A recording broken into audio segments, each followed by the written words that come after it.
हर रात एक घना कोहरा धरापट गांव पर चढ़ता है। लोकल्स कहते हैं कि एक बिना चेहरे वाला राक्षस दाम हॉलो वन आपका नाम फुसफुसाता है इससे पहले कि वह आपको ले जाए। रफीक को उस पर विश्वास नहीं था जब तक उसने फुसफुसाहटों का पीछा नहीं किया। कोहरे ने उसे निगल लिया। अब कहते हैं कि अगर आप ध्यान से सुने तो आप भी उसे फुसफुसाते हुए सुनेंगे।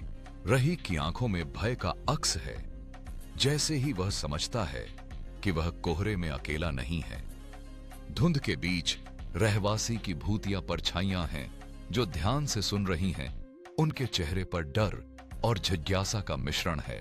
गांव वाले एक मध्यम मशाल के चारों ओर समेटे हुए हैं। उनके चिंतित चेहरे दाबा का हॉलो वन की वापसी के डर को दर्शाते हैं। एक खाली रास्ते पर हॉलो वन का काला साए मंडरा रहा है। उसकी फुसफुसाहट रात में सरसराती पत्तियों की आवाज के साथ मिल रही है। रहीक अचानक जमीन में एक प्राचीन तावीज पाता है जिसका सतह हल्की चमक के साथ संकेत और प्रतीकों से भरा हुआ है।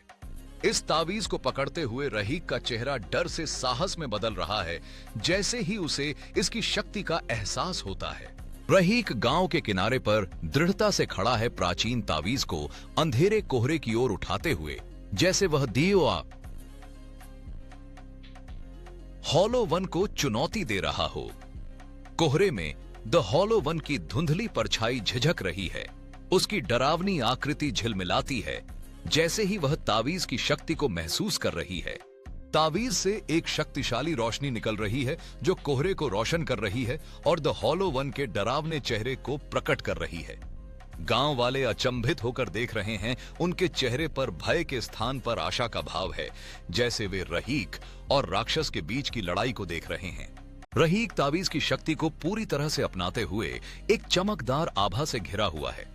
जब वह साहस के साथ दो सम्मुखीनाथा परे समसंदा हॉलो वन का सामना करता है। द हॉलो वन डर के मारे पीछे हट रहा है। उसकी धुंधली आकृति खत्म होती जा रही है जैसे ही रहीक की रोशनी उसे ढक लेती है। यह उनके संघर्ष में एक महत्वपूर्ण मोड़ का संकेत है।